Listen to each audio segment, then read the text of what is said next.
مثنوی پھلبن کا خلاصہ۔ مشرق میں ایک شہر واقع تھا جو کنچن پٹن کہلاتا تھا۔ کنچن پٹن کی خوبی یہ ہے کہ وہاں ہر چیز سونے یعنی کنچن کی ہے۔ کنچن پٹن کے بادشاہ کو لوگ جہاں پرور کے نام سے جانتے تھے۔ جہاں پرور نے ایک درویش کو خواب میں دیکھا۔ اس درویش کا حال نشاطی نے اس طرح بیان کیا ہے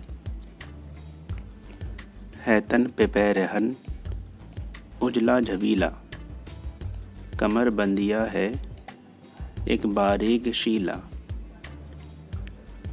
بدھا ہے چھور شملہ سر پہ دستار،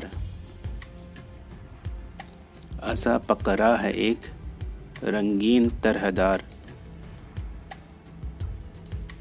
جہاں پرور نے درویش کی تلاش میں اپنے ایک خادم کو بھیج دیا۔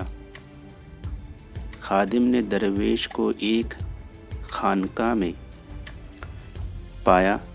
کنچن پٹن کے بادشاہ کا قصہ کوئی طویل قصہ نہیں بلکہ دوسرے قصے اس کی مدد سے آگے بڑھتے ہیں۔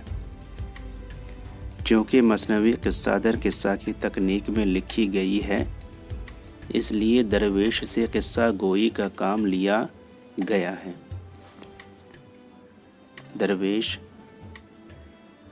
نے معرفت کی حقیقت بتانے کی غرض سے قصہ سنانا شروع کیا تھا۔ ملک خراسان کا پردھان درویش کا باپ تھا۔ درویش اپنے باپ سے سنا ہوا قصہ جہاں پرور کو سناتا ہے۔ پہلا قصہ کشمیر کے بادشاہ کا قصہ ہے۔ باغباں پھول تلاش کر کے بادشاہ کو چمن میں لگاتا ہے۔ پھول کے پاس کالا بلبل آتا تھا۔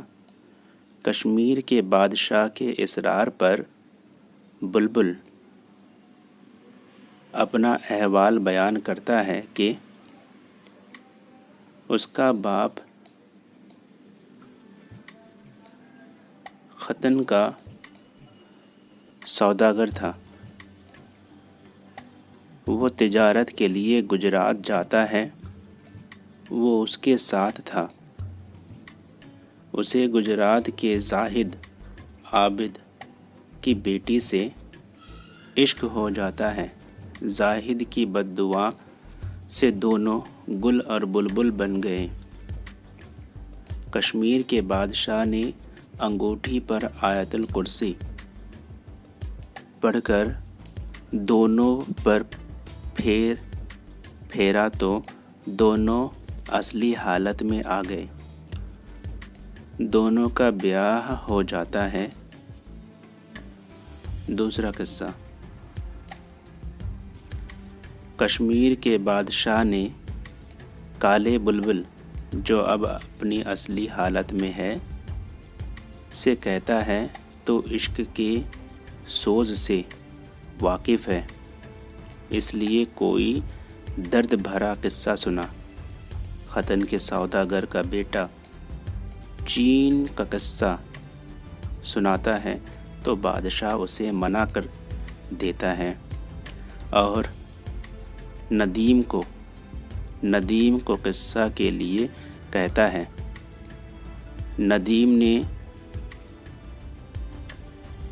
موقع کی مناسبت سے قصہ سنایا۔